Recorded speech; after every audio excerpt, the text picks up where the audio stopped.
Okay, now I have my gavel, and I will call the meeting to order, please. And if you could, let's begin with a pledge of allegiance.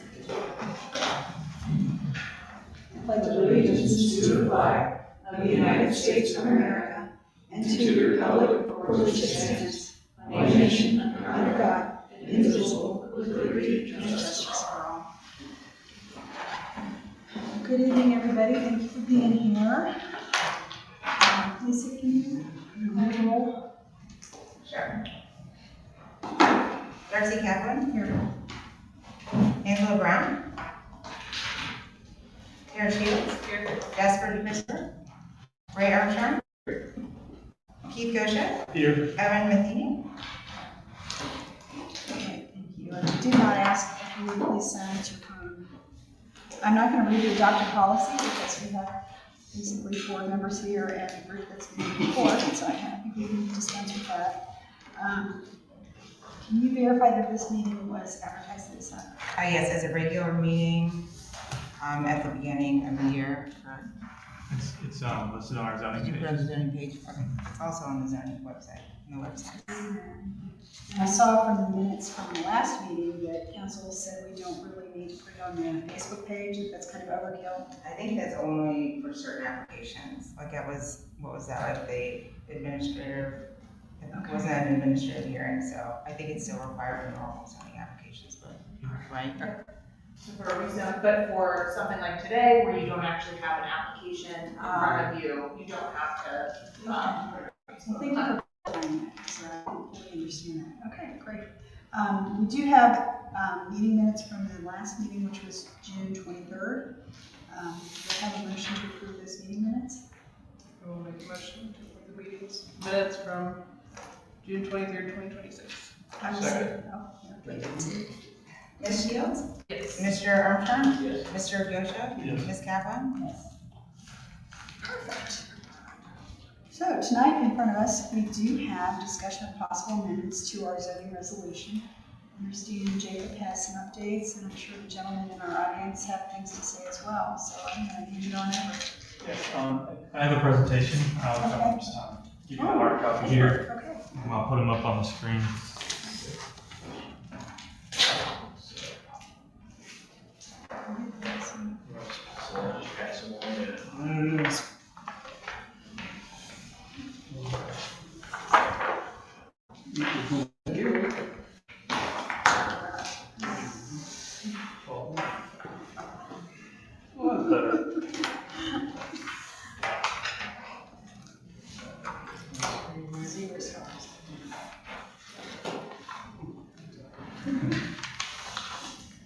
Okay, so I just wanted to do 2 things. I wanted to recap first kind of our previous 2 discussions. One was kind of involving the next codes with that was suggested by County Economic Development.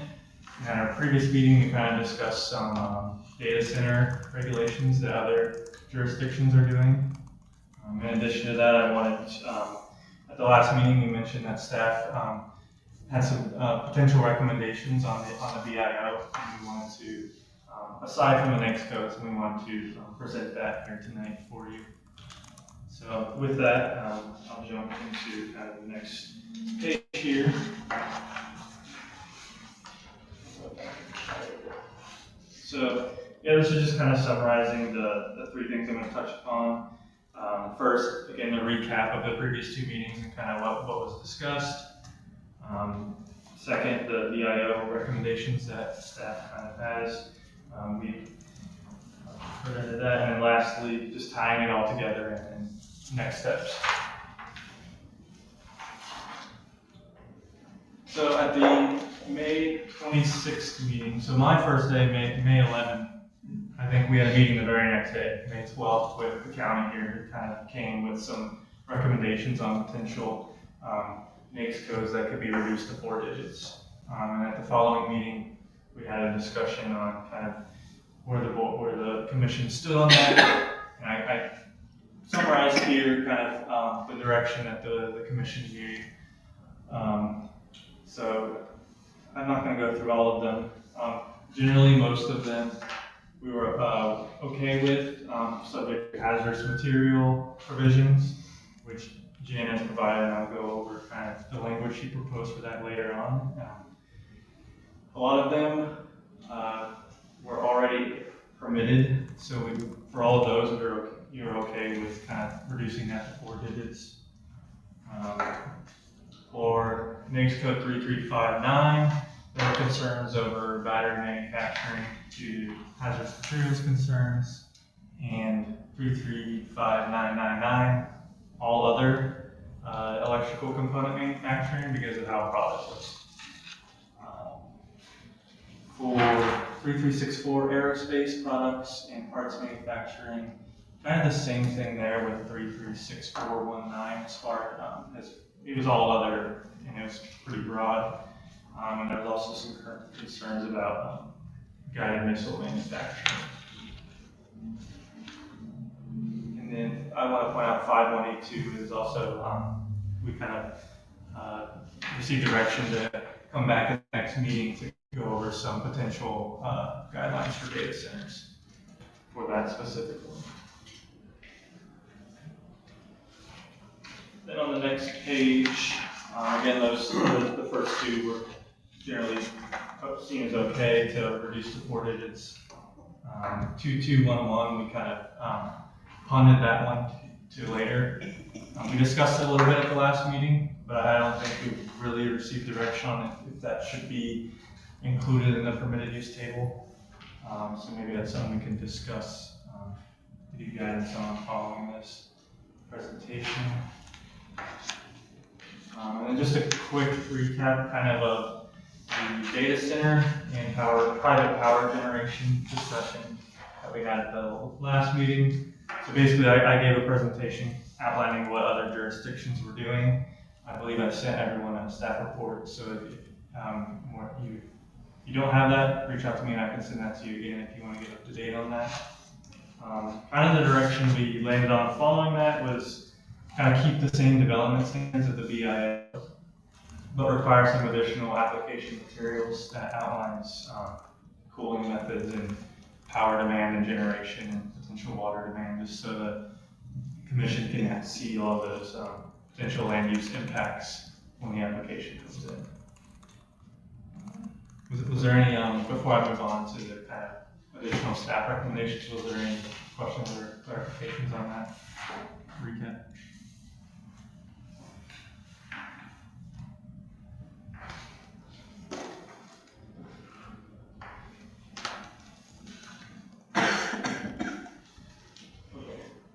So again, as I mentioned after the previous meeting, as kind of mentioned, Pat was new, and we kind of both wanted to take a look and see if there's anything in addition to the NAICS codes that might potentially make the process more maybe economic development or easier on the developer without necessarily reducing kind of the control that the board has over uses. Just kind of to make the process more streamlined and easier to administer on staff, and that's the basis of the recommendations.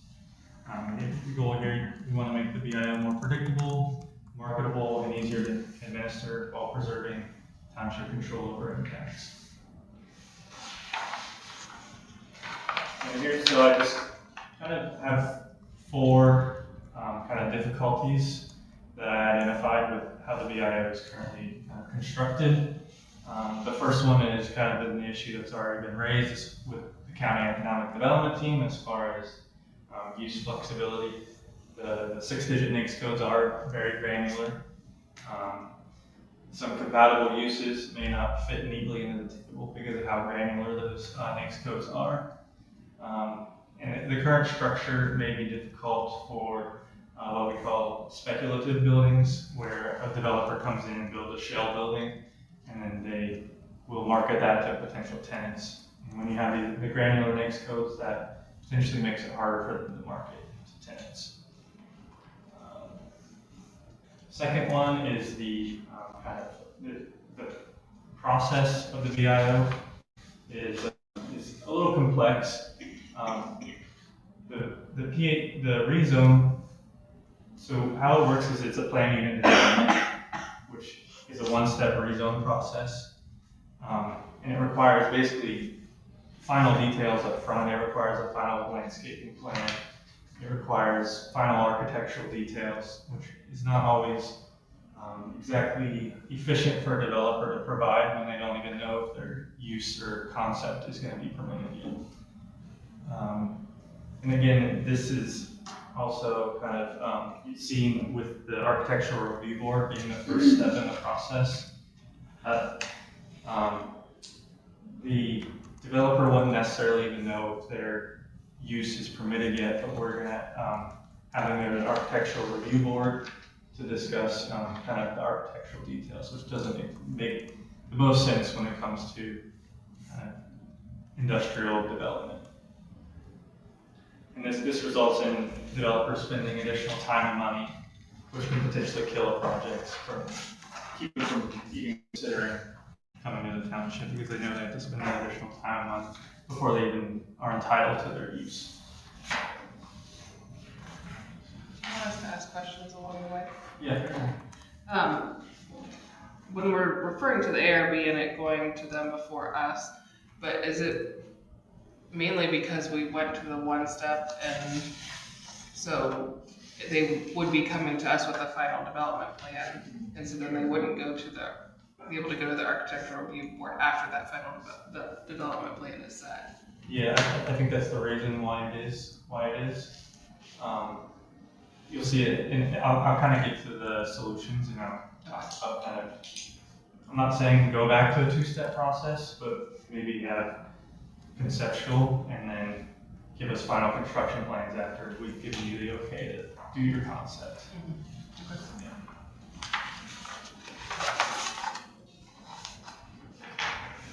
Kind of going off the last one, kind of how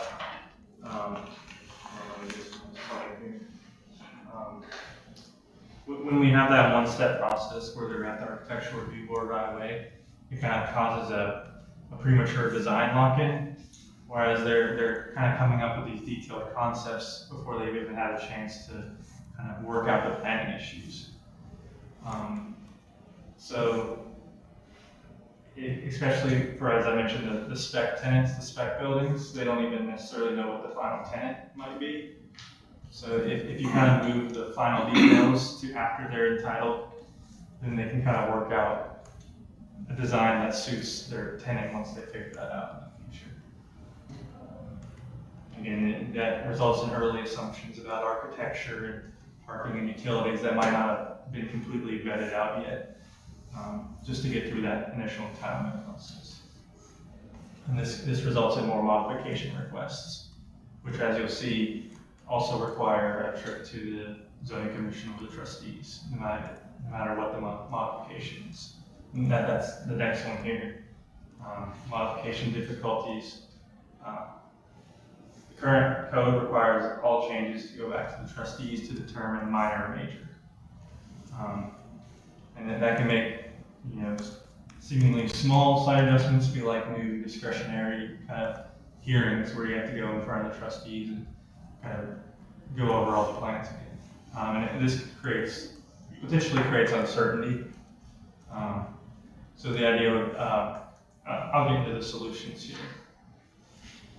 But the guiding principle, the solutions, use the township discretion as early as possible. A quick no is better than a long no. And provide predictability after we get a approval.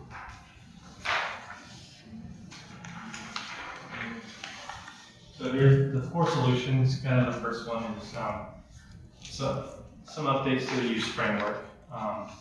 First is the ongoing main scope discussion. Keep working with the county where we can, where it makes sense to increase the permissibility of the scopes. That will help definitely when it comes to marketing, obviously. Then kind of some backup tools that might be possible would be a similar use provision. Basically, what that would say is you can propose any use, and the commissioner trustees will can make a determination that that's similar to the goals of the VIO or the existing permitted use codes. So that would kind of provide a door for people to come to the table and talk to us, to at least see if they can get a approval for a similar use. And then similarly would be an accessory use provision. So this is kind of an idea where I use an example of Boeing. Say Boeing comes in and 75% of their business is airplane parts manufacturing, and 25% would be, guided missile spray. This is just an example. This would allow a kind of alternate where if a small portion of a business might not be permitted, there's still a route to allow that if the accessory small nature of it won't produce the same amount of impacts as if it was a primary use.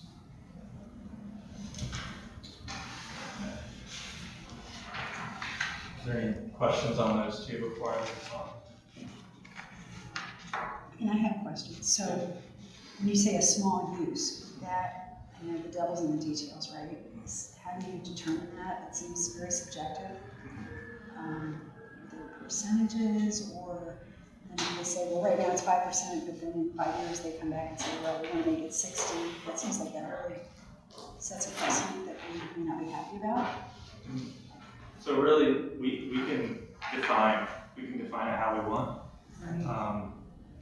You can say it's less than 20%, and then when you go through and approve that PUD, you put in the requirements. You say this can't exceed 5% of the square footage of your building, this use. And then if they ever exceed that, then they're breaking the code and we can enforce that. But we would still, and when I say we, I'm not sure who that is, have the ability to say, like, they want to build nuclear warheads, like, even though it's 5% of their business, we would maintain the right to say no. Yeah. Generally, when you're doing the planning and development, it's all discretionary. So there are certain findings you have to make to approve. And I have, when we add, if we were to add a similar use provision or accessory use provision, we would have a set of findings where, for example, you have to say the accessory use won't have offsite impacts.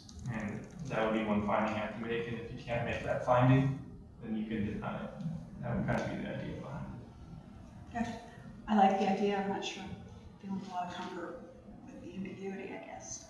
Because I feel like it kind of lends itself to, for example, in the past when developers come in and they say, well, you let them do it, now you gotta let us do it. And it's like, they don't know the entire process of how the findings were made and things like that. And so that's where I think we've got a lot of pushback from developers saying, well, you let the greenery happen, or you let this happen with this type of setback, and so why can't we? So how to prevent that, I guess, is. So I think, and in addition to obviously criteria include in terms of what is an accessory use and what is the threshold, one of the other items that would be included in those factors is compatibility of the principal and accessory use. If it is, the example is a Boeing manufacturer, well, an accessory use for an ice cream shop doesn't really make sense. So things like that, obviously, and in terms of concern, making sure that the approval process is clear of what is being approved. So that way, if there were a situation where, if there is some level of threshold, it's accessory use and it's a percentage or that type of thing. And for just your current code does have a definition for accessory use. Obviously, you could expand on that or limit it with respect to the overlay, but I digress.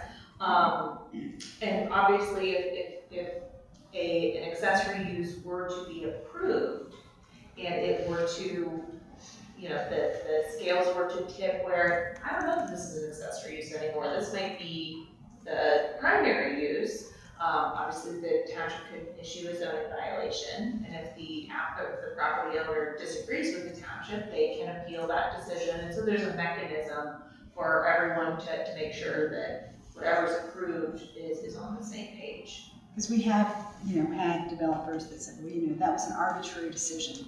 Sure. This almost seems to veer into depends on who's on the board this week. I don't know. It's really important when we make those decisions to document our evidence, because all our planning and developments have kind of a basis of approval. There's BIO, there's 7 findings you have to make currently. I'm not sure how it's been before, but definitely what I'm used to doing is really kind of nailing down why we make our decisions using those 7 findings. Kind of that would translate to the accessory use and similar use kind of findings. Yeah, I love the idea, but I'd like to have hammered out exactly how that works. And how do you prevent, say, they built a spec building, okay? And a manufacturer comes in and they want 75% of the Boeing and 25%. How can we as a township, or if something's happening within those walls that we don't know about, or, that they didn't come to us, and, how do you prevent that from happening, I guess? Like if it's, say, like it's a bigger building, and then you've got the main use and the smaller use, it's like, They have to permit it for occupancy, and once they do that, they have to tell us what it's used for. but does that go to Delaware County, or does that go to the township? It would come down to code enforcement from the township. If the new, and I can't remember in your code offhand, if there's a change in use, does the user have to come to the township for a permit? They're supposed to. You're supposed to. And you, Hard to enforce. And obviously, that's not unique to just. Just overlay, that's what That's saying just in in general. general. Like, oh yeah, you're supposed to, and then maybe they do, maybe they don't, maybe they get around to it.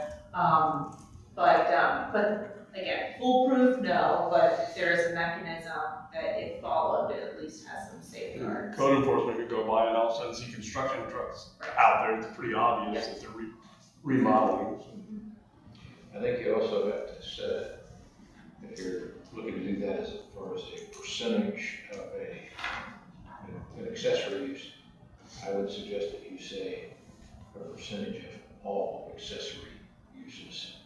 We have had some developers over time that have made all accessory uses because, well, this is only a certain percent, this is only, and I think what we want to do is have a total percentage, so it's a blanket type of thing.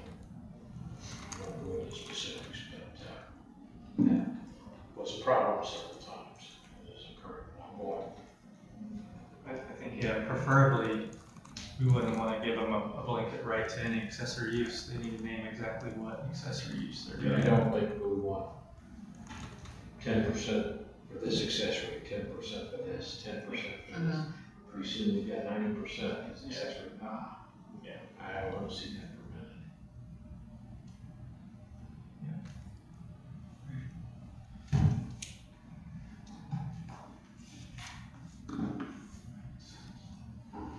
Move on to the next one here. So number 2 is kind of where I kind of mentioned, kind of touch upon the one-step process, and how it might kind of require too much detail up front before there's certainty on whether or not the developer is entitled to what they're proposing.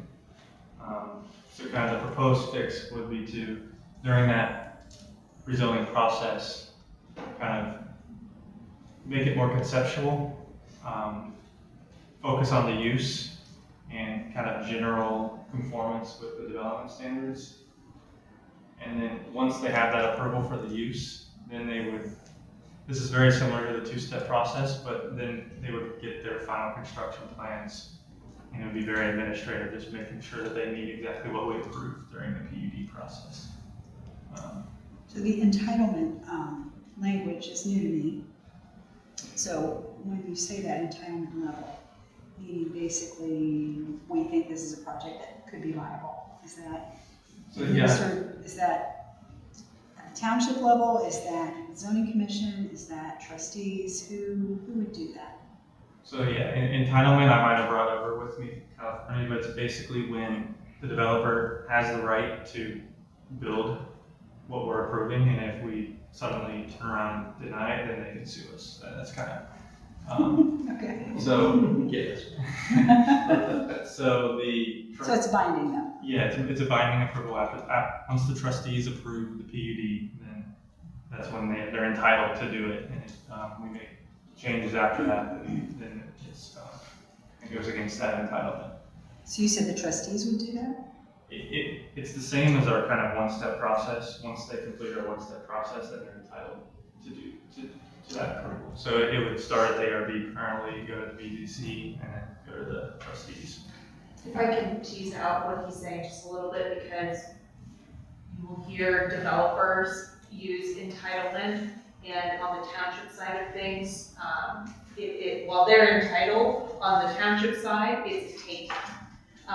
So if you've heard in one of the trainings in terms of the township doesn't want to get involved in a zoning issue that results in a property owner taking, because you are taking something that they are entitled to. So that's kind of the other side of the coin, that they have the property owner has a legal right to do something, and with respect to the ARB, or that kind of process, it's basically, spend money on architect and design, when you don't know if you'll be entitled to actually use the property the way you want to. So the entitlement is just for the use itself. For that specific use, but there's still all the different details and architectural details and stuff behind it in the final plan. It could still be denied if it doesn't meet all those criteria. Ideally, you would put all those details in In the PUD. Because that was kind of, my next thing is if it's binding, but you still got this administrative piece, that theoretically could stop the project. I'll go back to that word arbitrary. What you're saying is that would pretty much be clearly outlined as part of the entitlement process. And where would the architectural review fit in that? So my thinking is during the entitlement, you give kind of a high level rendering, and then in the second part, administrative part, the ARB will come in and say, hey, your construction plans are showing this material. This clearly doesn't meet what you proposed in the rendering. You need to fix that because you're out of compliance with what you were entitled to. Same thing with landscape plans. A lot of the final landscape plans have exactly what type of plants, you don't always need that just to kind of get the concept of the development. Okay, because we haven't gotten much action with our BIO or BCO, but our thought process had been it goes to the architectural review board first and either meets their criteria or it doesn't. And if it doesn't, it's still going to come to us, but it's kind of DOA. But the So this issue, flips that a little. the issue I think that Jake has brought up, and you correct me if I'm wrong, is in order to go to the ARB, though, I have to have a final You development, have to have a huge point. which means I have to spend all that money and everything just to hear no. My Right. use hasn't even been located yet. Right. So Jacob's idea, and it comes later here a little bit, I think, is ARB still exists later in that process. He presented this to ARB as well. Okay. They shook their hands, yes, and didn't say, oh yeah, that's a great idea, but said, kind of understand what you're saying there. There was some discussion there, so it doesn't go away. They still have to meet those standards, but they can come in and feel confident that if they meet those standards, they're going to build their project, as opposed to I've got to go and spend all this money, do all this site design, do all this stuff, plans, everything, to be told your use is no good. So, I'm Makes wrong sense. there, Jake, because I don't speak of it. Is there a simpler, maybe not considered entitlement, but kind of like we talk about with the BZA and the use, just the use? Like, while it may seem like a two-step, but I think you were alluding to the fact that these developers are coming in and they just wanted it to be simple to say, like, I can do this or I can't do this. Well, should that be in our code, that they know they can or can't do that, first off? And then, because it seems like, I guess to me, it seems like the entitlement level PUD is still more detailed than what I think some developers are trying to get at, like, can I actually use it or not? Yeah, I think that's fair. This is just kind of a rough kind of keeping it closely in line with what we currently have, but I think it's definitely, if we want to consider maybe just a straight up use determination before anything else, maybe it's something we can look at. We talked about. Because I think of it like the informals that we used to have, where they would, a developer would come in and say, hey, this is what I'm thinking about doing. What do you guys think about this? And that part was not binding, legally not binding, but at least it got the developer in the door to start those discussions without having to provide. Because I still feel like the entitlement level PUD, with having like the conceptual site plan, the preliminary drainage, grading, like I still feel like that's a lot for a developer if the use isn't going to be permitted. So it's interesting when you said, developers coming in and they just want a yes or a no and kind of move on. In my mind, the first thing that came to my mind is, well, that's a straight district. That's not a planned district. That's basically, this is what we want to do, and you guys give us the yes, and then we need we need the area standards and everything, and we can, developer gets to go about their merry way. Obviously, the flip side of that is that means that the township doesn't, necessarily get to customize or work through some of the details that I know you folks like doing. So the flip side of the yes versus no gives up flexibility and the ability to get some specific details nailed down, that type of thing. So taking a step back though, in terms of, and I know that you folks moved away from the two-step process.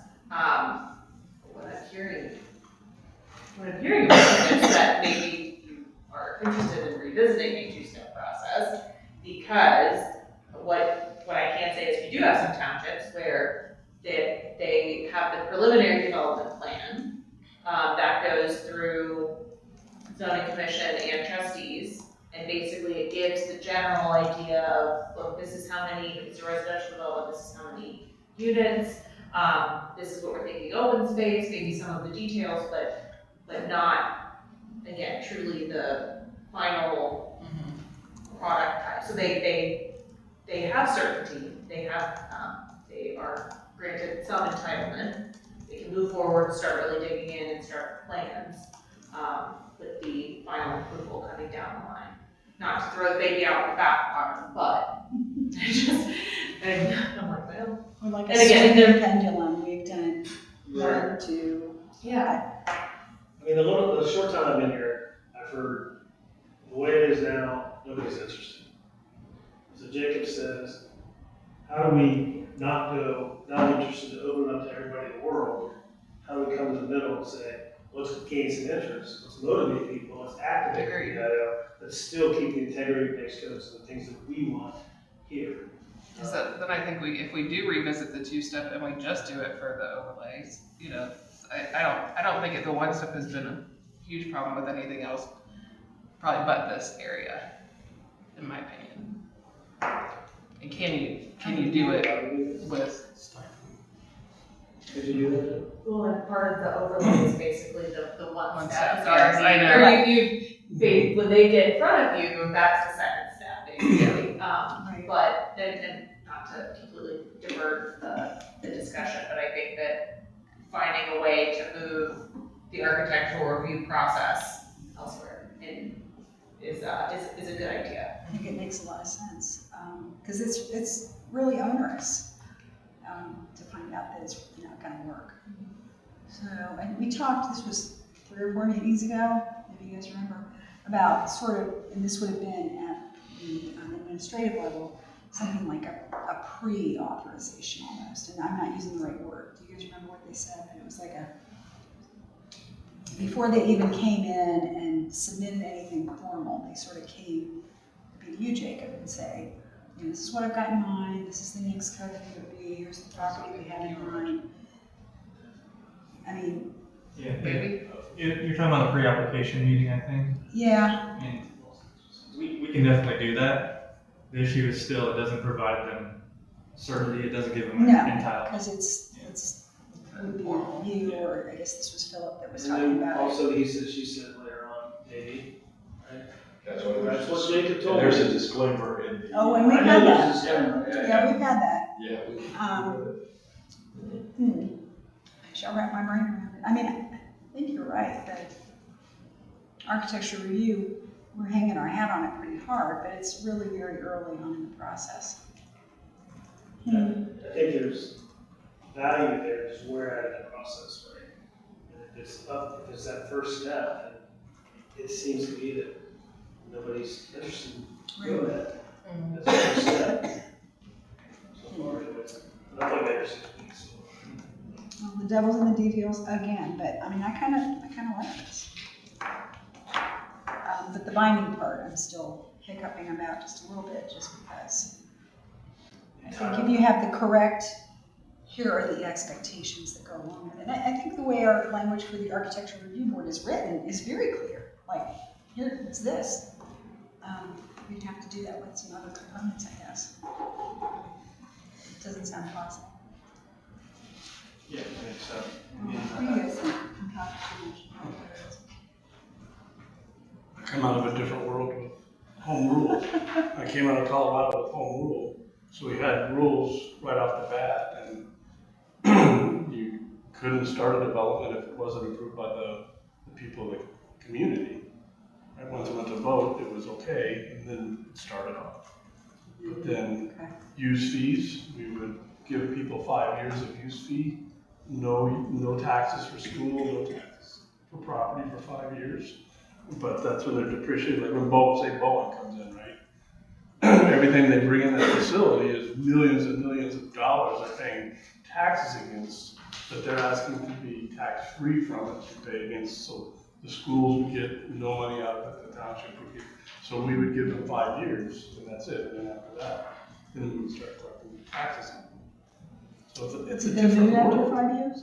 Huh? Did they move then after 5 years? No, they stay there. Okay. They say, hey, the tax, See that? the depreciation value has come down so low that their use tax is very small, Okay. and they can pay it for the next few years before it's off the books. So, What about you, Ray? What say you? Oh, I've seen several cases of, where they gave 15 years of tax abatement, and in 13 years, they started, approaching the other communities and townships and Sure. so on. The whole idea behind the overlay for the business park, both commercial and industrial, no difference between it, was the idea of trying to streamline the process so that if you meet the conditions of it, you're doing an administrative review, you're not going through the full zoning, you don't need to. But streamlining the process of going from a typically 9-month process to a 2-month process.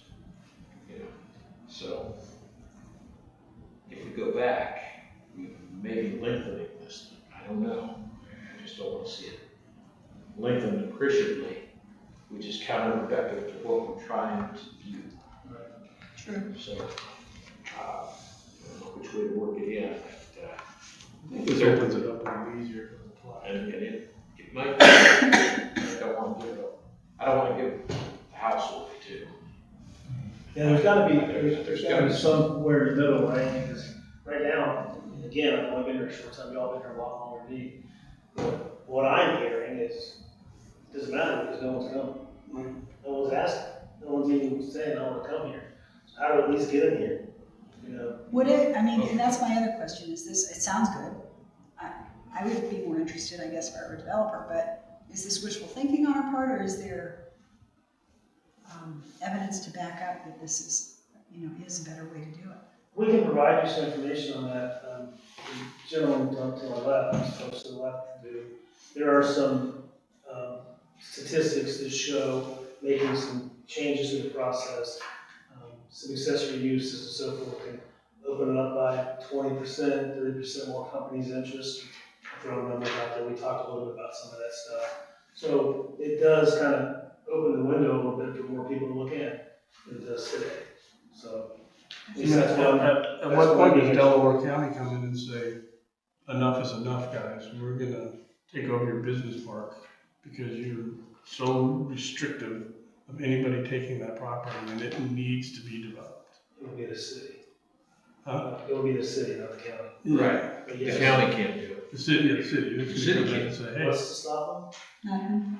I mean, they flagpole it, they flagpole annex it, it's in. It's out of our, and that becomes a problem for Berlin Township for not being aggressive enough to try to put people in those places.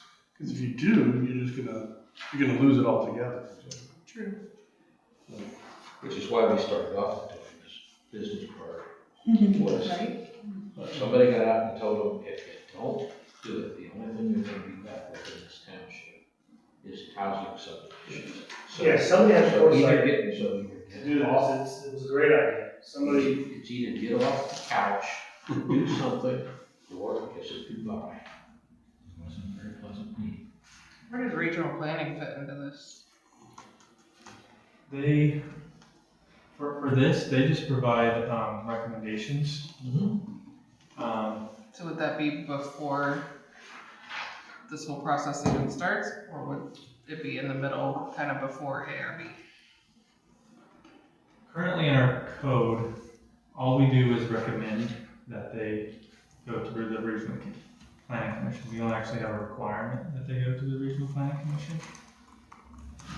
I'm not sure if what past practice has been. I think I remember seeing that a past zoning inspector required them to apply to the regional planning commission. I think 10 days before their deadline or something. I remember seeing that at one point. Yeah, I thought it was a requirement, because we always don't want to have our hearing until we have their. The recommendation, their report? And something to keep in mind, again, and I have not seen anything in the BIO that requires that it goes to regional planning, but that may very well be because it went to regional, when you floated, or when you put the overlay in place, that's when it went to regional planning. Got it. And so when someone submits an application to you, and rezonings have to go to regional planning, when someone submits an application under the overlay to you, that's not a rezoning, and so the law doesn't require that it go to regional planning. And I'm not seeing anything in here that even is like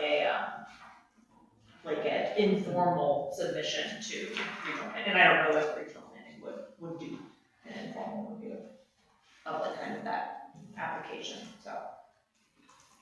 You know, after we approve a PUD, I think typically there's a sheet we give to the regional county planning. And it just lets them know to update their map. Basically apply the overlay. Okay. Yeah, I like the idea. That's why I came right out pretty hard. I can move on to the last one here is just kind of update our modification system to more of a business solution 4. Kind of went over 3. 4 would be a tiered modification system, kind of tiering the potential modifications where if it's something, very minor, such as a building shift or small landscape adjustments, that's something staff can say, this is very incidental and this is okay. If it's, a site plan change that still would be consistent with the PUD entitlement that went along with the rezone, and then maybe that could be the ARB or the zoning commission. And if an applicant wants to change their PUD entitlement, the development text that was approved that they're entitled to, then that would go back to the trustees again. Kind of back to the trustee discretion there, whereas the previous 2 are more administrative kind of modifications. I didn't catch up to date just a little bit, and that is, does this not apply to the commercial side? I see it. You mean this It present- is not, well, this it is presentation? not one. It could, there's no reason, it could easily apply, we could do this to the BCO too. I think it makes sense to do it to the entire business park and not just one segment or one half of it. It's actually less land-wise, less than half, but probably it's a major piece of it. And I think it makes sense to do it. I don't know how everybody else feels, but that's my opinion. For this one in particular, I think it makes sense for all of them, even the residential land unit developments. Right. Which falls under the commercial and, you know, within the business part, so I think it should. I don't want it to be ambiguous for one side and not the other, because somebody's gonna call it.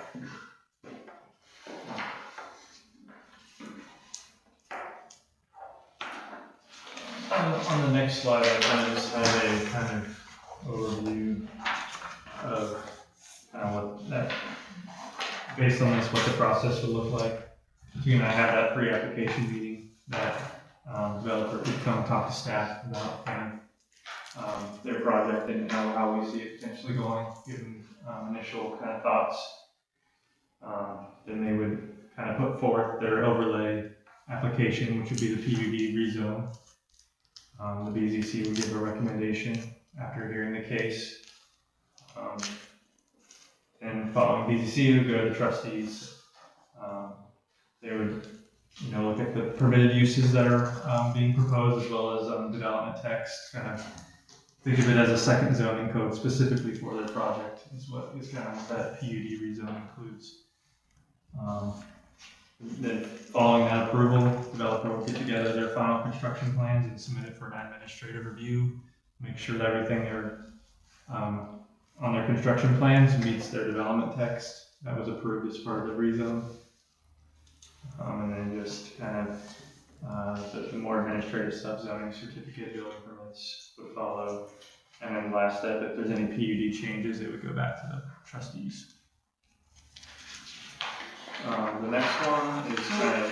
What if it, like number 5, what if it doesn't meet the development text? Then we would. Legally, like, Staff do would- we deny it, you know, take a vote and deny it like we do a normal, and then it has to go to the trustees, or does it go back, or do they come back? You know, that's where I'm a little bit weary of. So how I see it is, if someone submits a final construction plan, as staff, I would be reviewing it to make sure it meets the code, and I wouldn't even bring it to the zoning commission if it didn't meet what was in the planning and development approval. Okay. And you can jump in, legally, if they're not meeting what was approved, then I don't think they have anything to say on. Would there be a potential for them requesting a variance at that point for things? Correct, so if, well, and under number 5, there are two items, one, administrative review and ARB. So if on the admin side of things, you know, as Jacob said, if we review something and it doesn't look consistent with the plan, it could be denied, and the applicant would either have to modify, going back through one of these other processes, or theoretically, if they disagreed, I suppose that at that point it would be an administrative appeal to Delaware County Common Pleas. But For BZA. well, not for.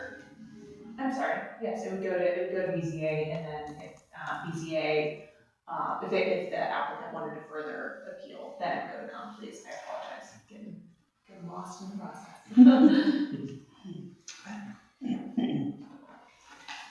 But once it goes through step 3, we don't see it again.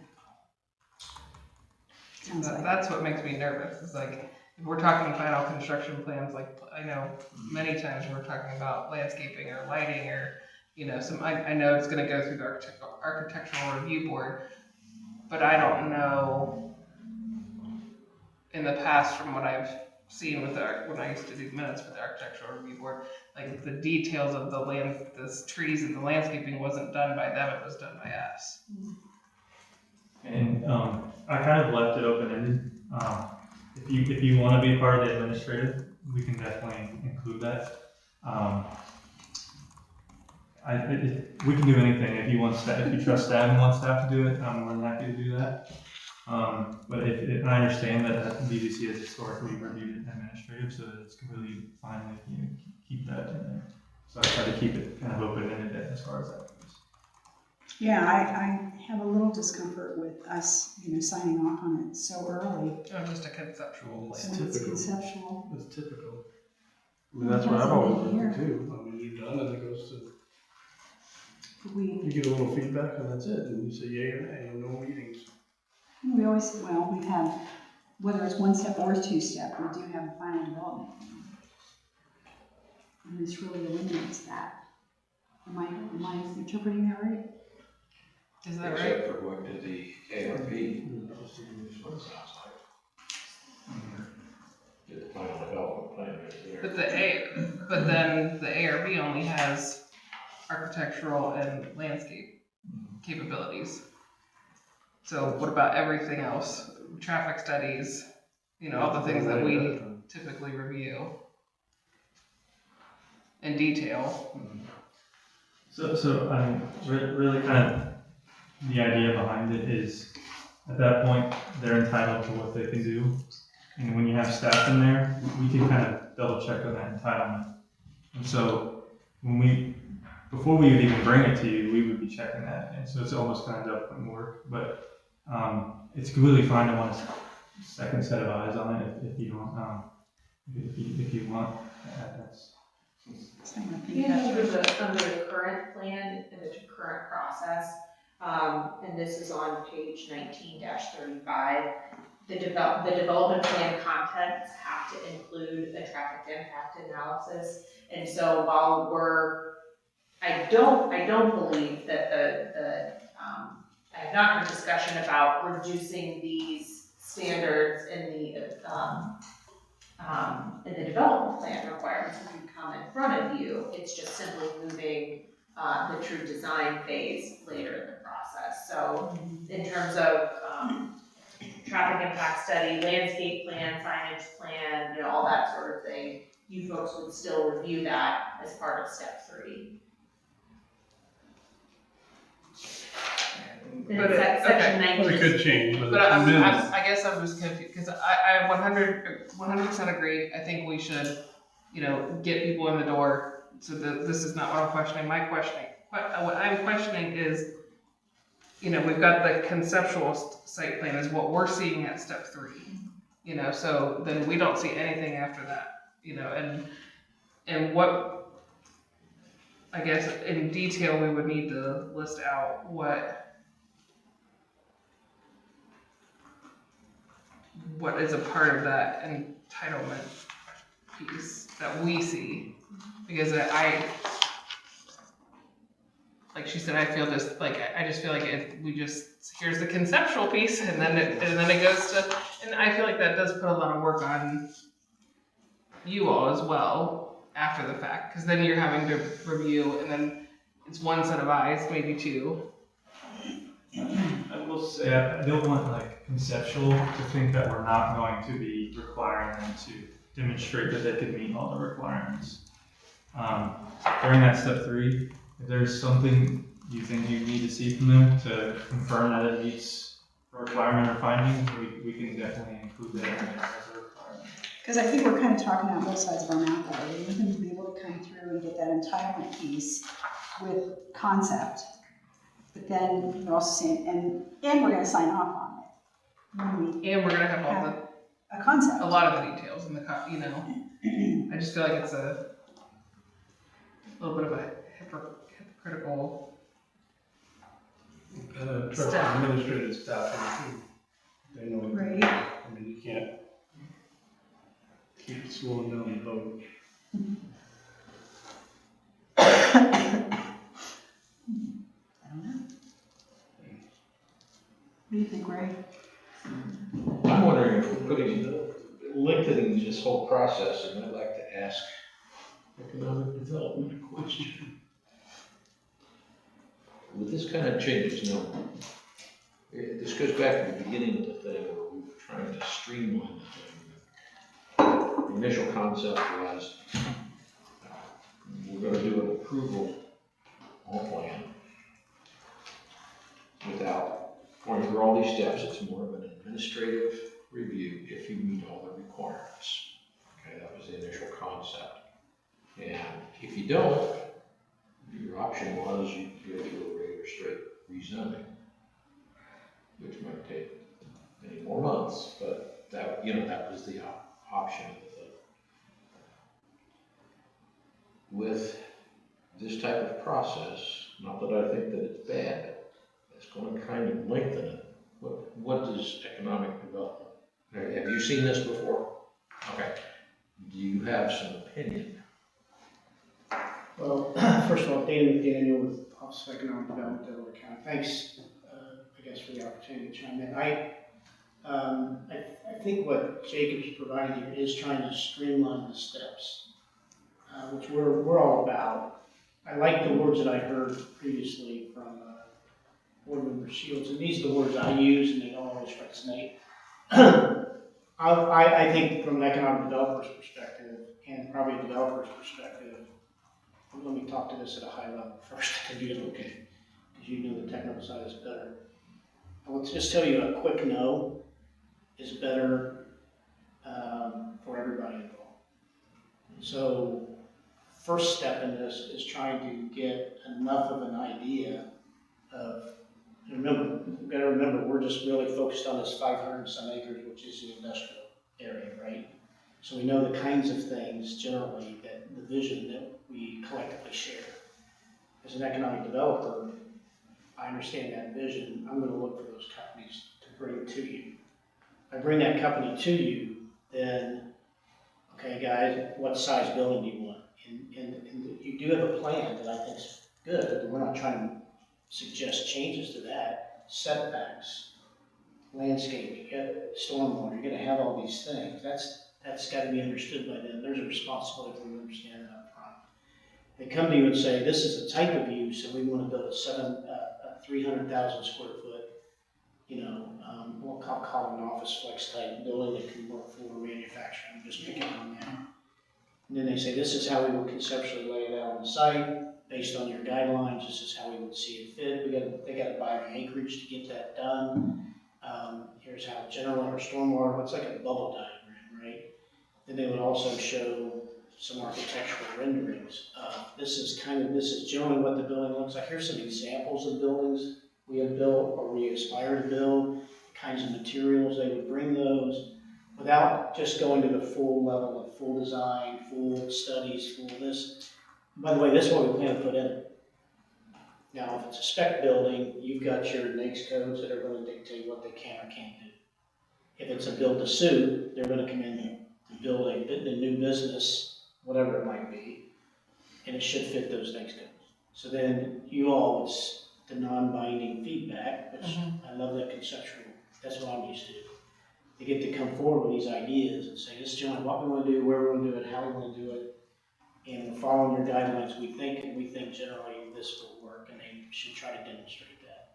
You will give them some non-binding feedback, we like this, we don't like that, okay, go back to the drawing board.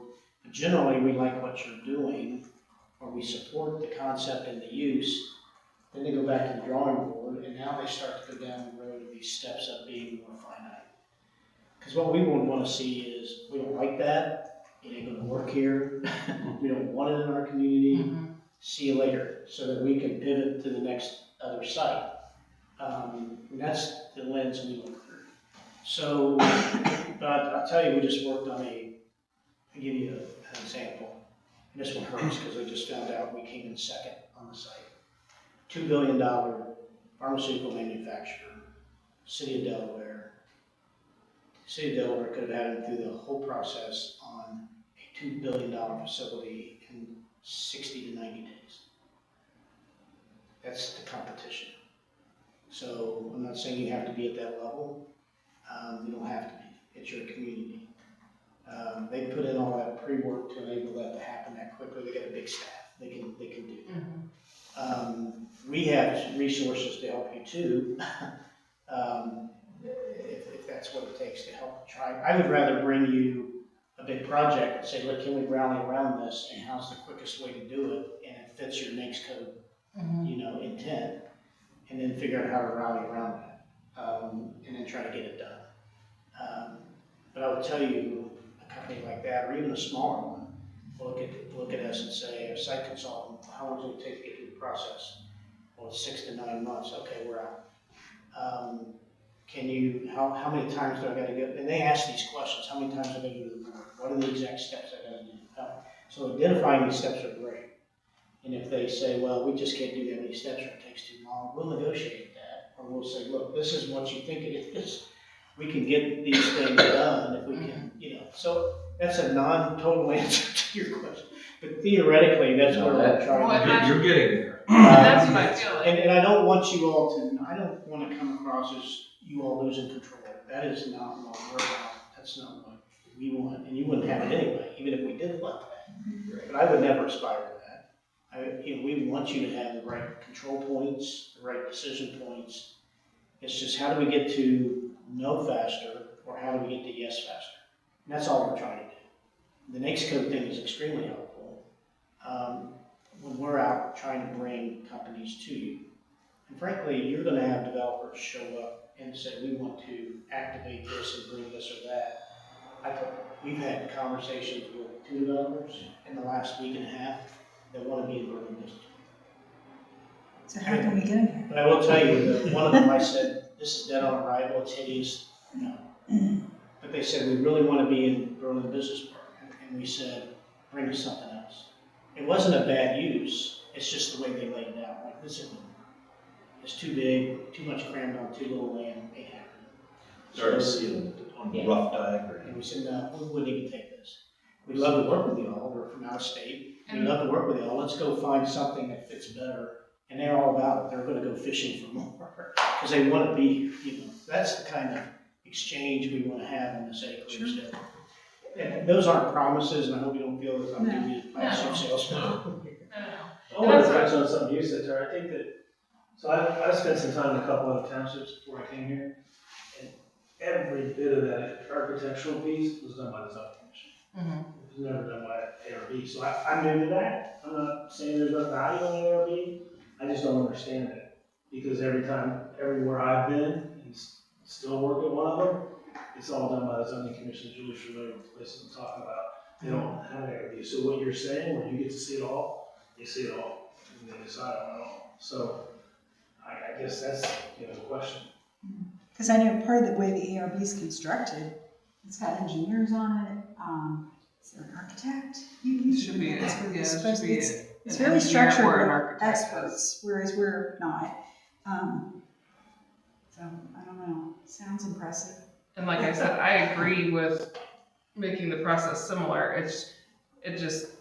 I'm having a hard time conceptualizing what the entitlement PUD will be compared to what the actual application, because if you're saying, well, the traffic study is gonna come in the entitlement, and the drainage and da-da-da is gonna come in the entitlement, that seems like a lot for a developer, whereas if we have a meeting that's 2 hours long, and 30 minutes that they come present to us, as two hearings or whatever, 30 minutes they come in and say, this is the concept, this is what we'd like to do, whether it's binding or not. I think that without having, it's either not having that meat in the meat of it in the first portion of it,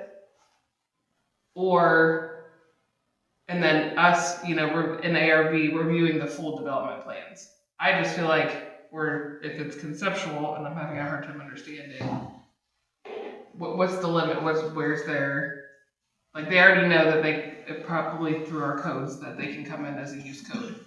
So I just want to see, is the concept there? Is it something we like?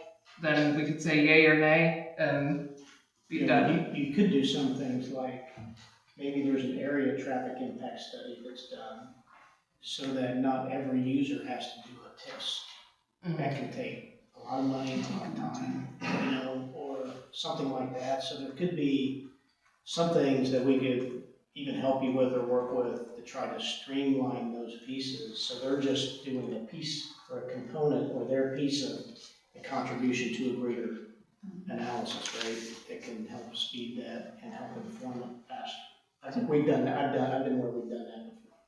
We actually had that happen on a previous, there was residential, it was a subdivision going in, where several of them piggybacked on a earlier traffic study because of the secondary size that was going in. Yeah. And so that's probably that would really speed up the process, I would say, if that could be done or incorporated some way. But it could be So are you saying in the entitlement, are you saying that they're gonna have all the requirements of the development text in that first entitlement hearing? So my thinking is accompanying the conceptual plans, you'll have full development text that will regulate the final development plans. So think of it as like a second zoning code specifically for this PUD, and you can put So it'd be like additional- Evans Farms.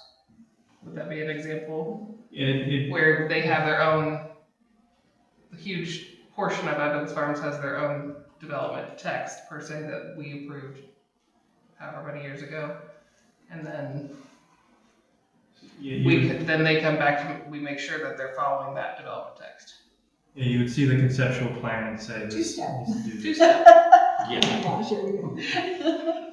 I We don't wanna like, limit I the just, process. I feel like you gotta keep it simple, stupid, you know, like, just have, if there's a way for a developer to come in and say, like you said, here's the building size, here's what we're putting here, here's the use, you know, this is the kind of buffering we're gonna do, not detailed, but knowing that they're protecting the sites around them. And then we say, like you said in your meeting, no, heck no, we don't want that, or I think sounds like a good idea. I think it would save a lot of. So we just said two-step, but it also sounds like an informal. I mean, if you're Right, gonna come in and I use the word informal lightly, but I don't know if there's a way to make that informal more helpful to them. If I could comment real quick. We brought up this idea of pre-application, Jacob talked about it. It's already in the existing zoning resolution. There's a paragraph that lays out how to do it. But if you looked at the application, I don't think you would intuitively realize that. You would think that and it sounds really basic, but a lot of these, highlighting that somehow, you know, that pre-application process more. Maybe it's a pre-application application or something, you know, like a one-page. This is before your time, unfortunately, and before your time, but we did talk about, we have a pre-application process, but our application doesn't really comport with that. So Philip talked about recreating that application. because it was so. Well, it was too much. Yeah. Is breaking it down into the basics to move in the direction of approval and stepping forward into an actual application. So it was not binding. But it was intended to help them, like, we like this, but, of course you've got to meet all our requirements, and, I don't know.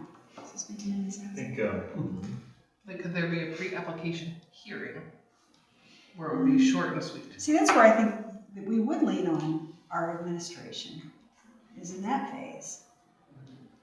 you could almost say those discussions we had with the developer, Yes. kind of like a pre-application. Yes. The only reason they contacted us is because they were looking and they saw the Berlin Business Park in Delaware County, and then they called us. I think that's the key, is you want them to, and Brian and I were in a site selection class a few weeks ago, and they said, we kind of alluded to this in one of our presentations, we guarantee people are already looking at your site. They're already looking at your website, and they're looking for reasons to eliminate. It's kind of counterintuitive, site selection, but it's actually site elimination. Sure. Get this off, get this off, get this off. So without having that intuitive, like, hey, let me call them up and ask them questions. And I mean, that was very early, but we could say, look, I can already tell from this rough schematic because they were assuming access off 36, 37, and we said you can't do that, it's gonna be this, oh, wow. So we got a lot of other ones, because we're a developer, we do RFPs. It's good to know what you're looking for, so we want that interest, but it's hard to do it unless you. Well, there's competition too. Yeah. We're not the only game in town or in the state.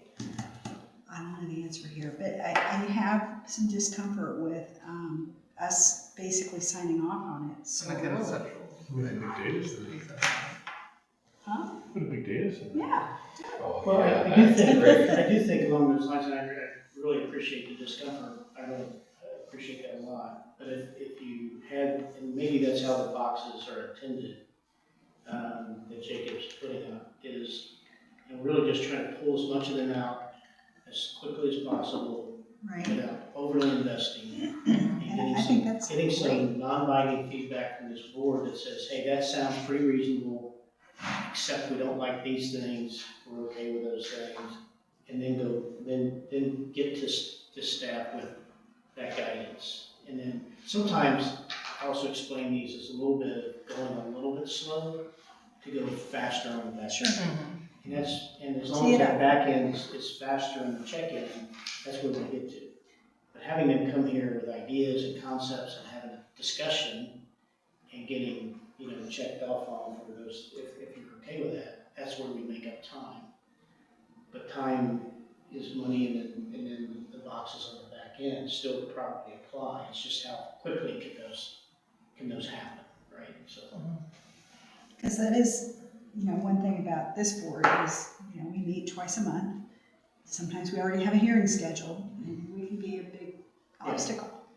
Not because we want to be, but. No, but you're there. I mean, thank you for twice a month. Like, and I don't mean anything against the two of you, but we're relying on one or two staff members to look at a conceptual plan and say yay or nay, and I don't think that's what, I think the purpose of the board and us being in the township and even the ARB, that the purpose of that is to have an opinion of many, not an opinion of one. And part of going back to, one of the philosophical purposes of an overlay in general is the overlay text providing a plan if someone comes to the township and wants to do these things about this size and these spaces, you're probably gonna get a green light from us. And so that's part of the recognizing, as you said, feeling discomfort of only approving conceptual. And so perhaps again, focusing on and maybe part of updating the process, so that way it's clear what is the conceptual approval, what would get approved. So that way, when it comes to you, you have a sense of what is actually going to be in front of you, because you've narrowed it down, or you kind of, the applicant knows what to expect, you folks know what to expect. Obviously, staff knows what to expect because they divert people who are completely out of left field. I don't know. Yeah, I think a lot of our language really guides this. And I think updating the MES and those things would be a huge help. But what else can we do? I used to have a planning commissioner working with you. It'd be a planning commissioner in there. And he would meet with all the guys ahead of time. Right, whatever builder's coming in, he's meeting with those, laying out the guidelines, everything. And then bringing it to the board and say, here's what's coming to you. I've gone through the whole process. Here's a precursor. And show us, the whole thing for an hour or two. And then now we know what's going on. And then later on, they come in as the developer comes in, and we're already keyed into everything because the planning commissioner has done all that work for months. That's a lot longer than what 60 to 90 days we're talking about. Yes. Yeah, but it's done. Oh, well, no, I get you. Done. I mean, I don't know how you squeeze this all into that time frame. I guess, yeah, it was never my intention to say, oh, staff's gonna do this and not the. No, and I know that, that's why I said, no, you guys are doing a wonderful job.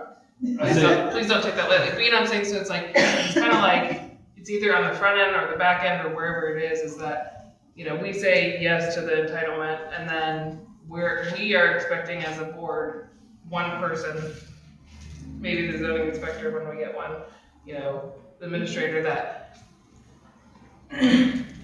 they have thoroughly looked through and made sure it's like one person. And that has habitually happened, I feel like, where one person made an approval and it was wrong, and We have got that in our memory banks.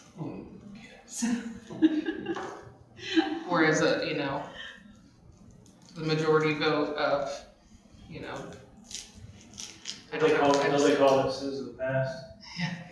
We're gonna punish, no, I'm kidding. No, I see where you're coming from, and I know it's a lot to ask Jacob, the new zoning inspector, myself, I mean, I don't just have Jacob, I've got roads, I've got the fire department. Right. All, and so I count on him, you know, so I'm gonna count on him to take on what he can take on.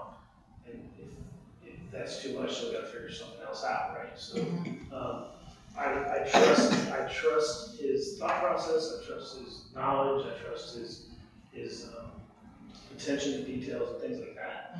But if all of a sudden there's 16 companies throwing out ideas that all fit the mold, And his Right. and his responsibility is not just this Exactly. zoning and development, it's compliance, it's, you know, filling the inspector's role, I'm sure, right now. And you know, so I just feel like it's a lot to put on you if we, you know, say you're dealing with a lot of things, you're also dealing with a lot of things, but that's what the board is here for, is to review those final development plans.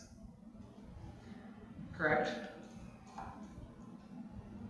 And really, I would say I kind of had a feeling like you would still want to review the final development plans, and really kind of this process suggestion was more so, I didn't mention as much as I probably should in the presentation, looking at the submittal requirements during those steps. You mentioned the traffic study. For example, during the old two-step process, I think you had to do a traffic study up front. Traffic study, then maybe the final development isn't ready until 2 years later, and then they technically have to do a second traffic study.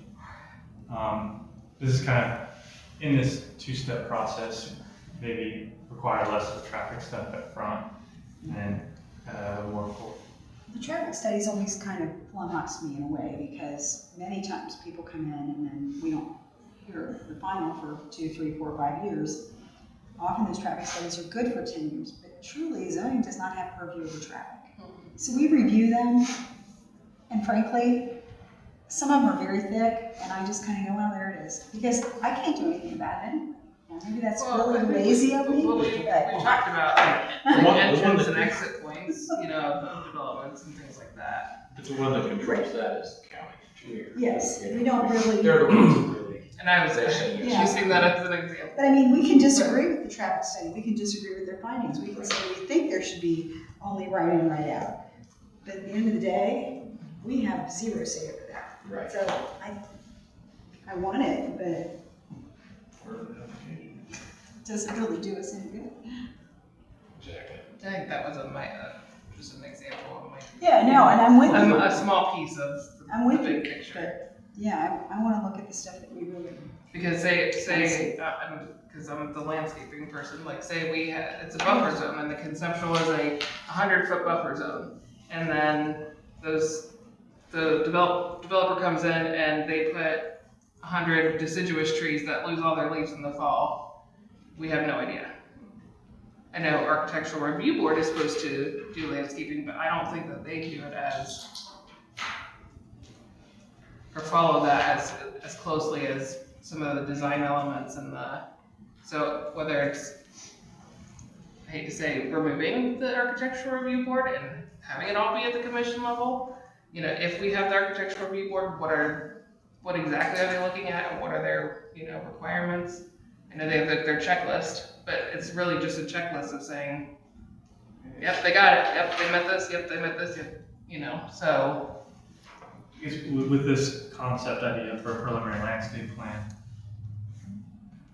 you could put a condition of approval saying in this buffer area, we want to have this type of point as a ground cover, we want to have this many trees of this certain species, and then the developer would be required to submit a final landscape plan later on that would demonstrate compliance with that condition of approval. And they would submit that to you? It could be, initially they would submit it to staff. We would look at it, and then if it's part of the process to take it to the BZC, we would take it to them to take it to the BZC.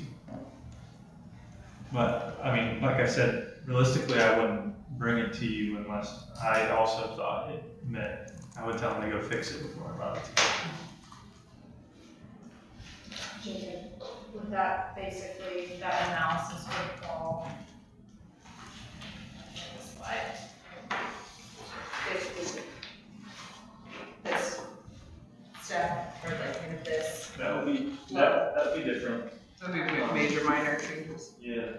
That would be if they're like, hey, we have this conditional approval, but we don't think we could meet it, it's not possible. Then that would be a modification where they have to go back to the BZC and say, we can't do this, can you approve this modification?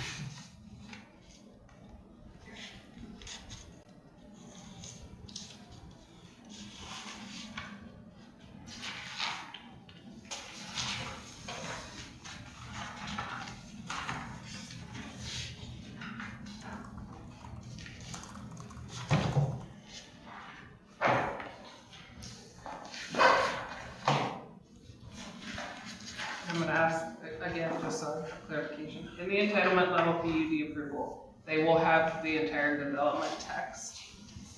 But maybe I didn't. Yeah, like, this is just to start the discussion. If you wanna get it, like, send over, or let me know how you'd like to see this. And I can start working on how, if we wanna implement it, or if we don't, I can start working on kind of draft text to modifications. The idea would kind of be to upfront, maybe require a little less detail when it comes to landscaping, texture, and maybe traffic, like we mentioned. I mean, that would change our role quite a bit, is how I'm seeing it. And, you know, I guess personally, I'm going back to what we talked about, once again, this was with Ellen, where we revamp the application phase and change our application to be much more, number one, easy to use, streamlined, and not binding, but these are the codes you're proposing, this is land you're proposing, these are the sizes you're proposing, this looks viable. Let's put together some more detail and move forward. I feel better comfort with that. I don't know what you guys feel like.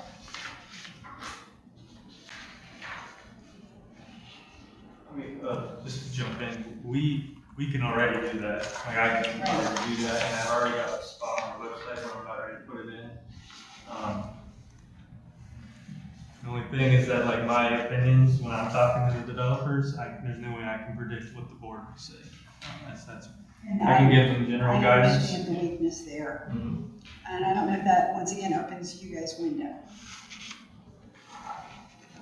Which is another thing we want to accomplish. We're trying to accomplish a lot of things here all at once.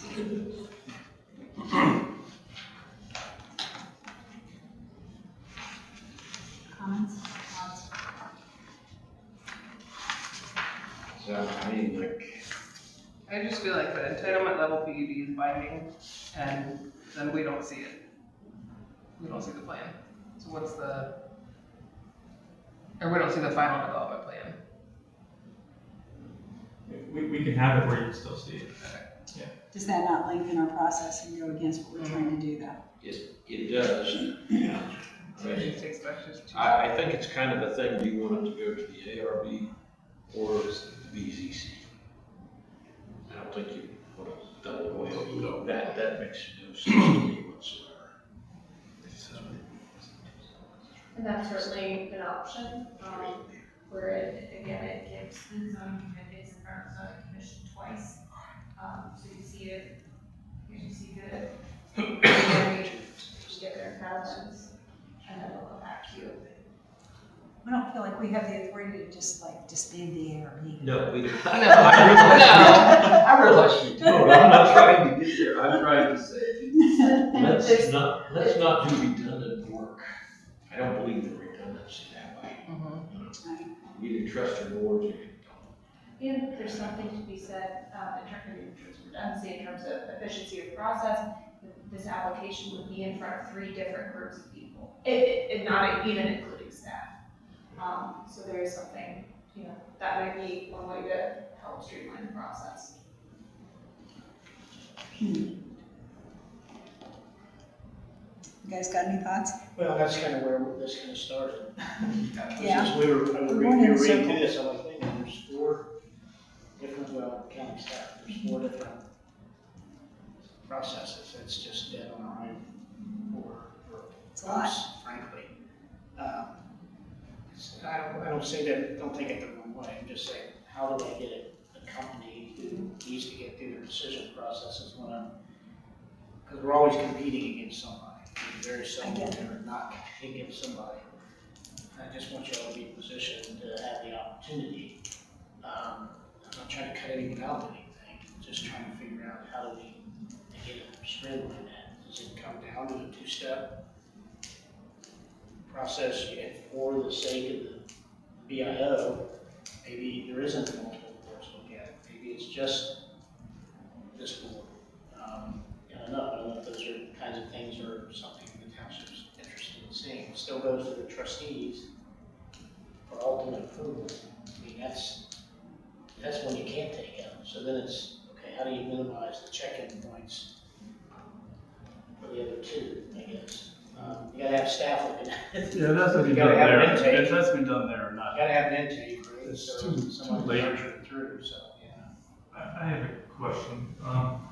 Would you say after entitlement, developers would be more willing to spend more time working through final development plans since they kind of have a certainty that they can do their project for the most part?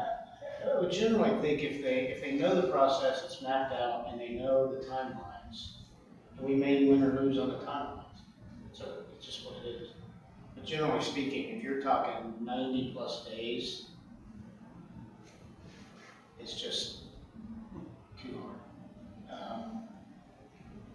Anything we can do to keep it under that, it should be goal.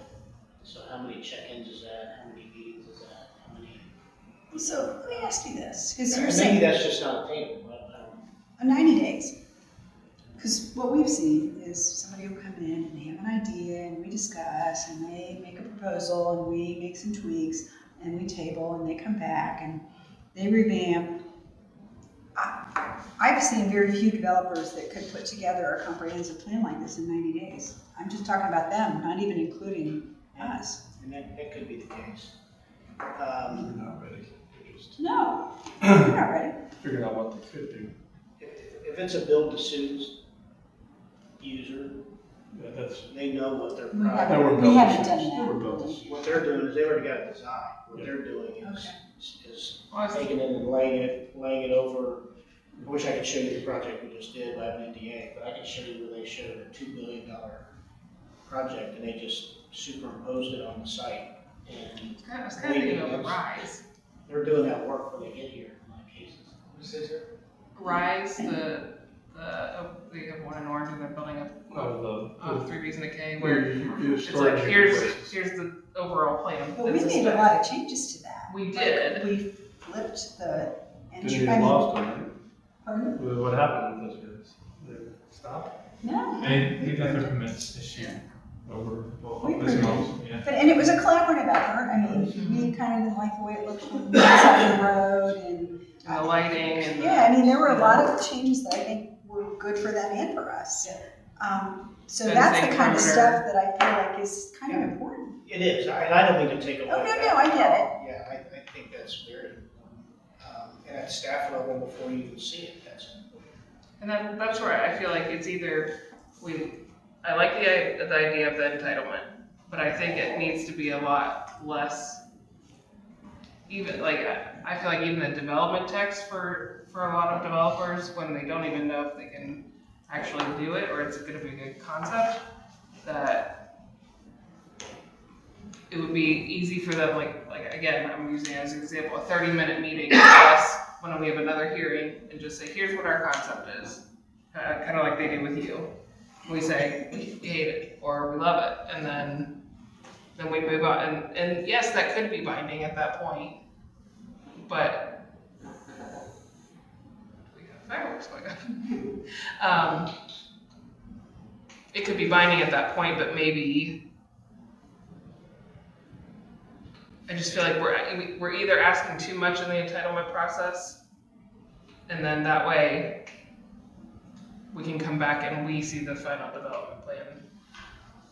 That way they know. And I may, Chad Smith, sorry to say my name earlier, but I wanted to comment on Dana's example. One thing with that is they already knew it was permitted use in that area. That was already done by the zoning. So that wasn't a question of whether or not they could do it.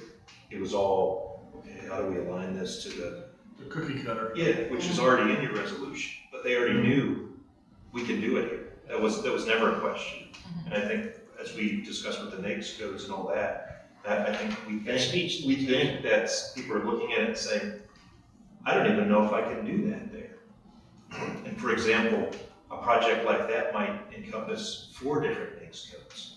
It might have manufacturing of some substance and then R&D that's covered under different NAICS codes. And if one of those 4 aren't in, they'd be like, well, we can't do our plan phase 2 expansion. We already know that. We don't want to invest in just hypothetical again.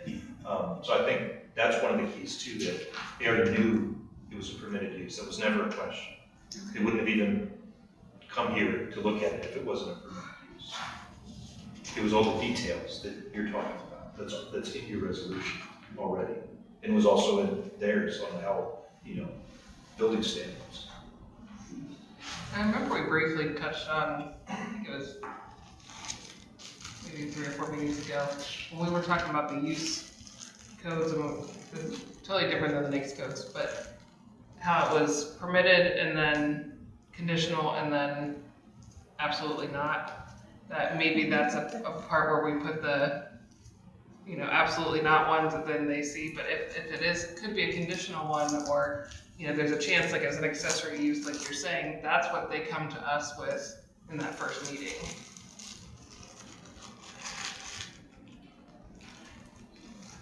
My understanding I really don't. with PUDs wouldn't all the NAICS codes technically be conditional uses or So, for, in the over, I don't remember that you have conditional uses in your overlay. I don't think we do in the, what I mean by that is just because we have an NAICS code on the table doesn't necessarily mean we have to approve it because it's a PUD. Correct. We can deny it even though it's an Yes, understood. Yes, that is fair. These are all permitted uses, however, that doesn't mean that your application, if you were to put all of these permitted uses, that doesn't mean that you're guaranteed approval. So it is subject to approval. Nothing's ever guaranteed until it's approved. Exactly. so then would that be part of that first entitlement meeting? That would kind of Because be. you were saying they already know they could put it there, but is it gonna be? That would kind of be the idea behind this going back to 2-step zoning, where we get them yes, you can do this use, you're entitled to it, now let's start working out the details. So that's what it's gonna be, if you don't mind my question. So the 2-step process is sort of that informal review, right? The first step, we won't count the staff step, because that just has to happen. But there's a first step with the board. It's more of an informal review, and then the second step is the final. So the Theoretically. 2-step process would be after the preliminary meeting, then it would be a BZC and trustee meeting where they approve their use, where now it's a permitted use, it's not conditional. It's permitted, subject to whatever conditions are applied. Whatever development plan is proposed, that's the first step. Then the second step would be finalizing the details of the plan. Whereas, my experience is that developers are more willing to kind of go into the details with you more after they already have,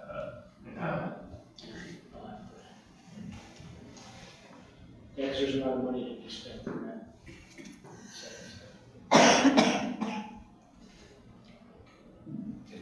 I think we're all in agreement, we want to streamline the process, but how? You could So say is it- almost the PIO itself, the overlay was step 1. And that gets us back to where but because we haven't seen much, you could do the NAICS codes, it gets back to our original, expanding that, maybe give more certainty that, kind of like the example, they already know, because they can read it. It is, but given the types of projects we've seen, it didn't exactly line up. That's what I think started this entire discussion. So do we need to move far beyond simply adjusting our mix codes? Are we biting off too much? I do think there's value to, highlighting pre-applications in the zoning resolution, there's a paragraph on it. But if if you just looked at the previous application, I don't think that would be intuitive. You would read it and say, Can we make it more meaningful, a lot more meaningful, not a little more meaningful? Because it is, I mean, I remember seeing it, it was kind of crappy. I mean, sorry, I'm not allowed to say that word, but it wasn't intuitive and it wasn't helpful, honestly. I don't know. I mean, I'm familiar with doing pre-applications where we would kind of treat it as if we're gonna take it to you. But Right, we'd give them a whole letter from staff, and we're kind of go through each thing.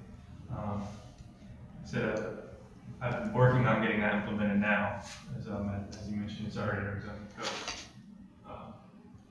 Just need to get a new application, like you said, I wanna get a new application and kind of make it prominent on our website. Chad, was it you that was the one that was saying like that I remember we were talking about keeping it, or making it more simple, because it was very detailed and then they didn't want to get in the weeds and. could make it, and in fact, the application it didn't even list investment or jobs or anything like that either, which would be key factors for our office to even look at it. Like, do you want someone spending all this money and creating 3 jobs? right. Probably, we'd rather have the park see a lot more jobs, you know. But you don't even know that until you start having those discussions. And that's not part of zoning, honestly. I mean, we haven't focused on that because It's not it's as- kind of yeah, irrelevant exactly. to us. I mean, I think it's important, but we don't have purview over that. First questions we ask are jobs, investment, you know, what type of project is this? What's your business, you know, just even in general. But you could maybe do like a pre-application link on the website even, and just have like a 1-page with jobs, investment, a paragraph, basic summary, something that if people are cycling through, looking at, oh, they see that, oh, interesting, maybe I'll talk to them. Call. It'd be great for you guys to work together on that because that's, like I said, not really on our radar. It's important that we don't review that. Okay. Let's see where it goes. Yeah, try it. That's what I think. Okay. I like it. Start something and old isn't working. Well, the old's not working. Okay, so here's a question I might regret asking. If you guys got to figure this out, what would you do? I was just saying, Chad, so what do you need? I don't want to play a plan. I know it sounds like I am. I'm trying to blend potential success of bringing the right companies that you all want to see here, given all the effort and investment that's gone in versus the process. And I really got to look to the experts on the process. Our view of it is it's just really expensive up front. I don't want to agree all that. It's really expensive up front and in the time. So how can they spend less up front, get the feedback they need? This is happening at staff level. There's a lot of interaction there. Whether they bring it straight to Jake or they come to us, that'll happen. It's just how many check-ins does there need? So, Yeah, it would be nice. Theoretically, I think we all think less check-ins, that'd be great. How do you do it and get the end result that it would be great to feel come good one about? time, it's all, everybody's like, yes. That always happens. I really gotta defer to Jacob in terms of what he thinks is the best way to get there. Sorry, Jacob. Brushes on, sorry. I'd just say that, I mean, these recommendations are kind of what I'm familiar with as how our entitlement process was in Carson and Los Angeles where I was at. And that's really kind of what I based this on. We had an entitlement process and then following that staff reviewed to make sure what the zoning commission approved and was what was being built. Sure. What part of it you're in? It's Carson. It's right next to Long Beach in Los Angeles area.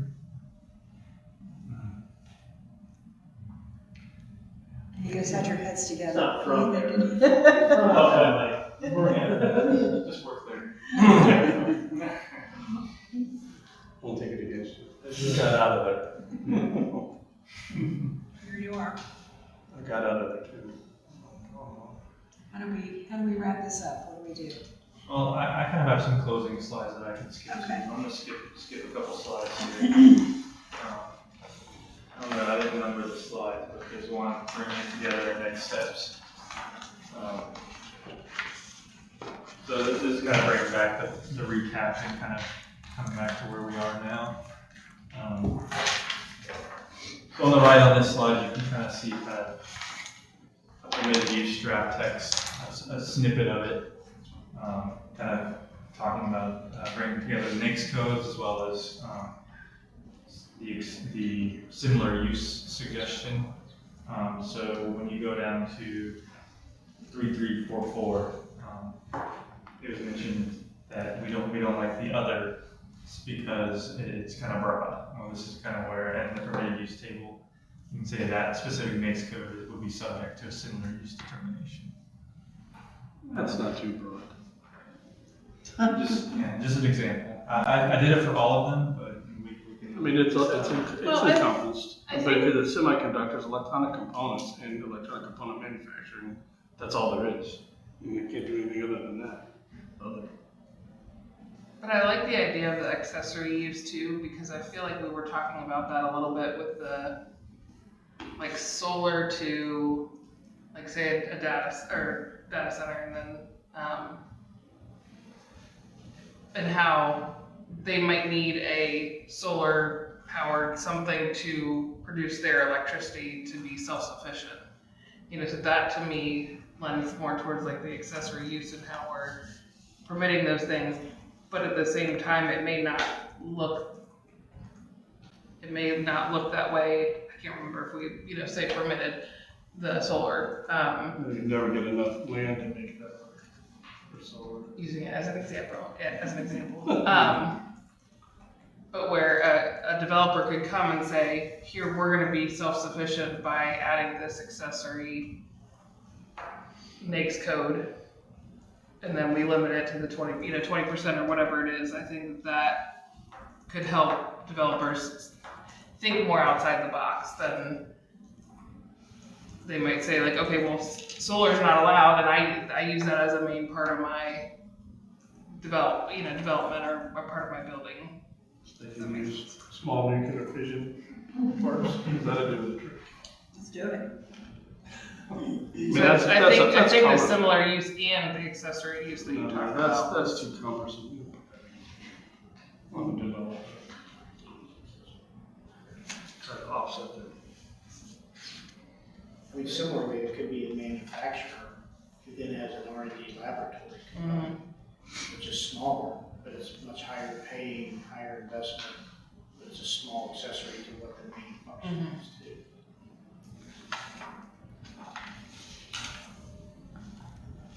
And then on the next page, it's kind of, I believe Jen emailed this to all of you. This was kind of the proposed project materials text. I just wanted to bring that to you today. And that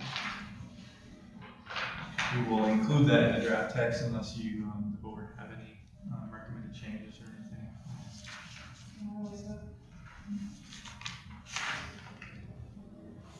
And then on the last page, I kind of had kind of three requests from staff as to kind of next steps. I guess one would be the private power generation, as far as if that's something we should include in the next permitted use table, if there should be special requirements for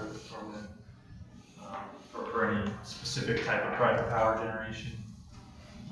Just kind of guidance on that will be one. What kind of power? I mean, when we looked at the codes before, I mean, some of them are totally practical. I mean, you're not gonna do hydroelectric stuff in a simple while. Nothing you can do. And just solar, you We said stick a whole bunch no of to 200-foot fossil. Wind generators. wind generators, that's Yeah. gotta be a joke here. Sorry. That's crazy. As far as the nuclear, I got some real problems with that. Yeah, I we love said nuclear, man. That's good stuff. not to Oh, fossil. yeah, not around here. France. all they're on. Oh, good for them. Self-contained nuclear without being under DOE and DOD, or DOD. They put it on the back of my DeLorean. Oh, yeah, how many gigawatts was that? I don't remember. Those kind of things are, that's a definite no as far as I'm concerned. We had written as a follow-up to the electric generation. We said no to fossil fuel and no to nuclear electric, but the rest of them I think we talked through and we're okay with. Okay, I agree. And then I would say, I'll probably work through that with legal, because I know at the last meeting, they mentioned that we might not even be able to regulate it. We can't. Yeah. So if it's different than that, then I'll bring that up and mention that. But I agree, I definitely think like the accessory too, that would be a good example of that. And then following that, it's just kind of, what of today's presentation do you want us to kind of go forward with as drafting text? And do you think we're ready for us to bring a final draft text? Or do you, just kind of guidance on that? I think we need to keep moving forward.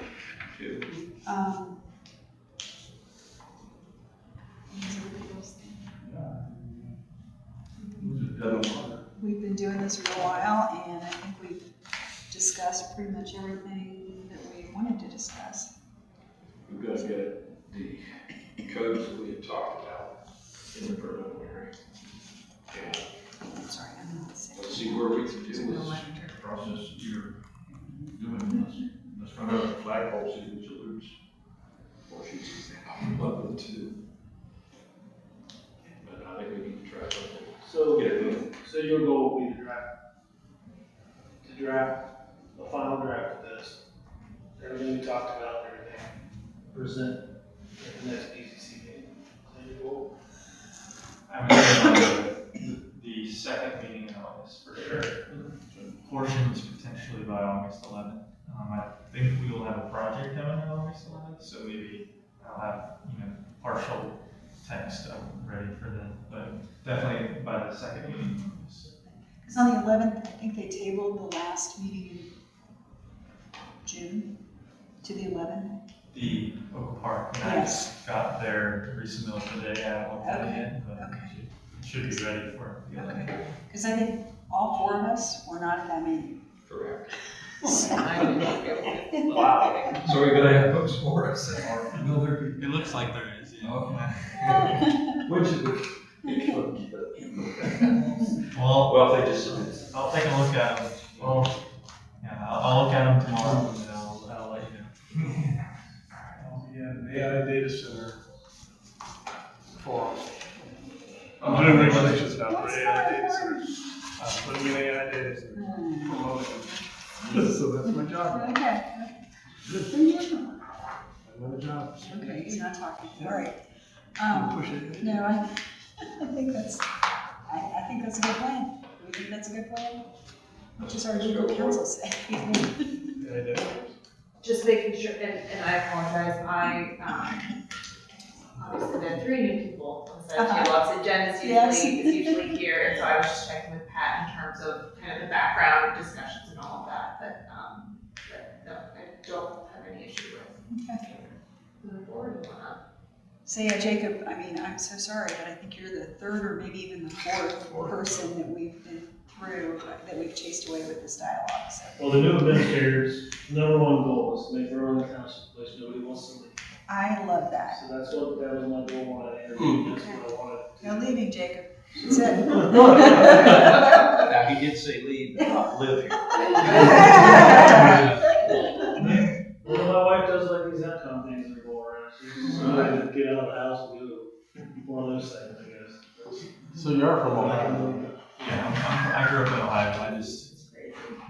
But I will say I enjoy this discussion. It doesn't discourage me or That's good. it won't scare You're me. doing a great job. I was not trying to discourage you. I was trying to keep work off your plate so we don't lose you. There's that. I would also ask, kind of keeping in mind, that I think we need to do it with the BCO also. I mean, at least in non-residential parking, because there's plenty of stuff that was a real debate when we were initially setting this up, whether it was commercial or industrial. Because, you know, there was a lot of, how would you say, a lot of opinions expressed as to which category to put it on things at the start. So it's not perfect, it's still a work in progress. But I think that what we do for one should be for the other, so that the entire business park has one set of procedures to do and not two. That's just my opinion. Sound doable? Okay. Can I ask a legal counsel question? For advertisement and, like if, because we were worried that we were not gonna meet today. Can you cancel an administrative meeting without, like, say the day of, if we were not going to make quorum? Yes, yep, so today, because you didn't have an actual hearing on the calendar, so you were not gonna have quorum, it just said, you know, chair letting staff know, and staff can put it on the website, basically let everybody know, don't show up to township, but. All right.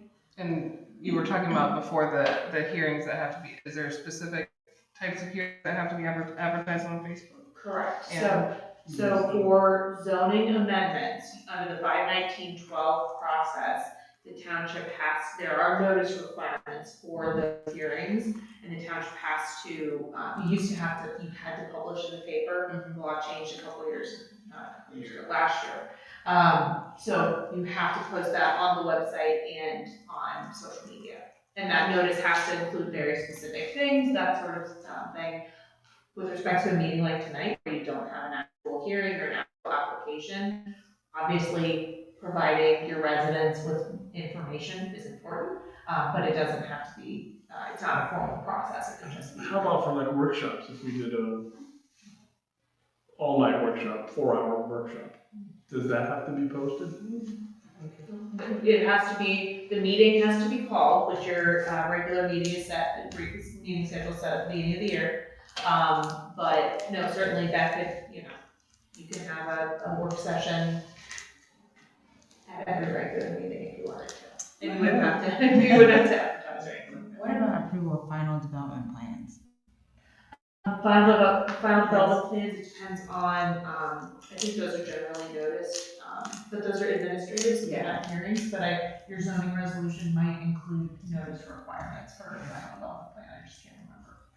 Once you have a quorum, someone could leave, you could still continue the meeting because a quorum is established. But, in terms of taking action. Yeah.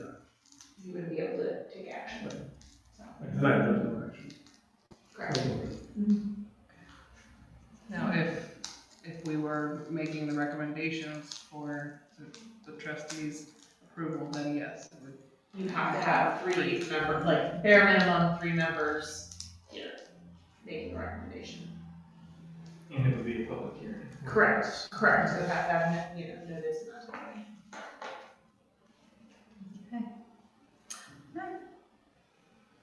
So is there any other news? Pat, thank you for being here. New face, wants everybody to love Berlin Township, yay, okay. Jacob, you haven't been screaming from the building, that's great. Thanks to you guys for shepherding us through all of this. Thanks for considering.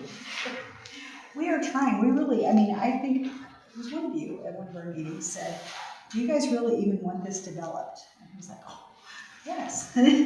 We're not sure how to make it happen or work, but we definitely do, so. We'll do our best to help you reach your vision. I want to know when the conveyor belt's going to go from the Kroger distribution center right into the store. There should be no reason that they ever be out of stock of anything.